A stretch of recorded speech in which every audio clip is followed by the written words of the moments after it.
Ciao ragazzi, my name is Anthony. Welcome back to Inter Worldwide.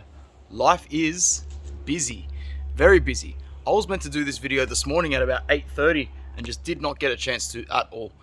Italia have qualified for Euro 2024. How nice are these flowers? Look at these flowers, man. Sort of came out of nowhere at my place. Italia has qualified for Euro 2004 after a very underwhelming 0-0 draw with the Ukraine this morning. And for the very few of you that caught what I said yesterday, this had it written all over it. I absolutely was convinced that a result like this was coming. And now we go into the tournament and it is going to be very tough for this group of players to get motivated. I need to say,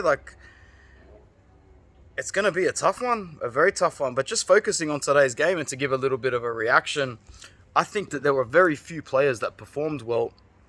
And in a Spalletti setup like this, there's not really going to be a Kvaratskhelia and an Osimhen to bail you out if you really need it, albeit the closest thing to that is Federico Chiesa. Today, there were a few changes. Obviously, Di Lorenzo did come in for Darmian. But how interesting was the Politano inclusion in the game and then Darmian coming in to replace Politano as well.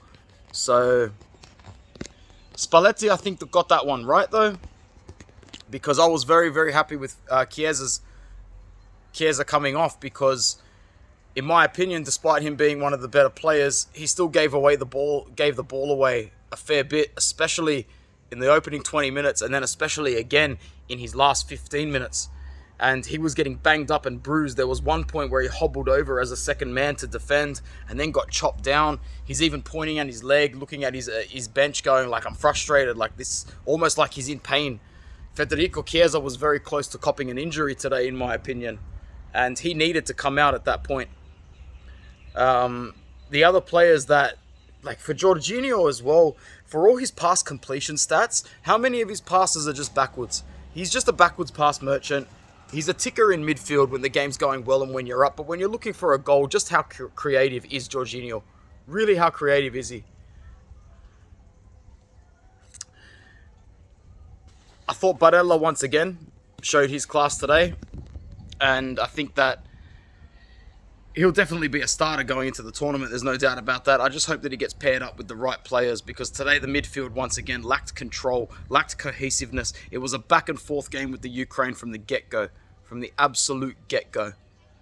And it was so frustrating. And then you've got that penalty shout at the end. My God, that penalty shout at the end. That was close. That was really close. I'm still not 100% sure what it should have been. You guys can let me know below. The fact of the matter is that we're there. We're at Euros, but with a squad that lacks that grinta, lacks that mental fortitude that has always been sort of Italy's extra man, to me, as long as I've been alive. When the backs are against the wall, do you have those people that have that, all right, it's us against the world, that sort of mentality? Giorgio Chiellini had that, and he is a part of the last of the dying breed that did have it.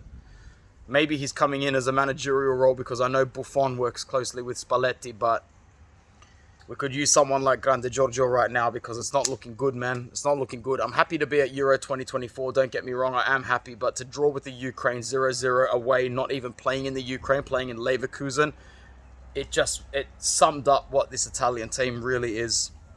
But overall, the management from Spalletti in the game, I don't think was horrible. We didn't really... Chiesa was the only one really creating chances. And once again, it was still the right decision to sub him out, because at one point, I honestly thought the guy was going to lose a kneecap, especially towards the 80th minute. And I think that a couple of other players just looked so out of their depth. Like Raspadori just got knocked around hard like he did against North Macedonia, but he just didn't have that striker's instinct like he doesn't, because he likes to dig deeper and pick up the ball. He likes to float. He doesn't have a killer striker's instinct because he's not been raised and played and developed as a striker. Go fucking figure. You know, Spalletti wishes there was an Osimhen at the end of that, and at the end of the day, Scamacca Bacala is going to be a Scamacca Bacala sometimes. Sometimes he's good. Sometimes it may be good. Sometimes it may be shit with Scamacca. And sometimes it may be good, sometimes it may be shit with this Italia. But at the end of the day, we're through to Euro, we're through to the tournament, and let's hope for the best possible result. We'll do some more content around the Azzurri later. Let me know if you disagree or agree with my opinions, okay? Ciao.